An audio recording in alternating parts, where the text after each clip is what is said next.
اگر تمہیں ذرا سا بھی اندازہ ہو جائے کہ اللہ تمہارے معاملات کیسے سیدھے کرتا ہے تو یقین مانو تمہارا دل اللہ کی محبت سے پھٹ جائے گا۔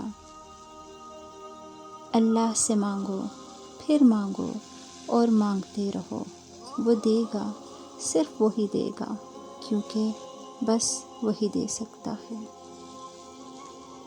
ممکن ناممکن تو ہماری سوچ ہے، اللہ کی ذات کے لیے سب ممکن ہے۔ یقین ایسا ہو کہ سامنے سمندر ہو اور تم کہو کہ نہیں، میرا رب رستے بنائے گا۔ دعا کریں، صبر کریں، دعا کریں، پھر صبر کریں، دعا کرتے جائیں اور صبر کرتے جائیں۔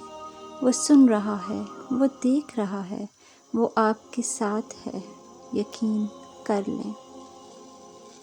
اوپر والے پر ایمان رکھو، جن کے ایمان مضبوط ہوتے ہیں ان کے لیے معجزے ہوتے ہیں۔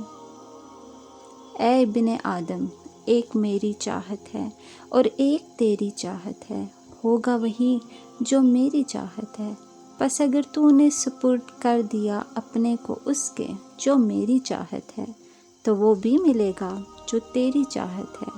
اگر تو نے مخالفت کی اس کی جو میری چاہت ہے تو میں تھکا دوں گا اس میں جو تیری چاہت ہے، اور پھر وہی ہوگا جو میری چاہت ہے۔ مجھے سجدوں پہ یقین ہے، میری دعائیں اس کے سامنے ہیں، وہ نیتوں سے واقف ہے، پہلے مجھے آزمائے گا اور پھر نواز دے گا۔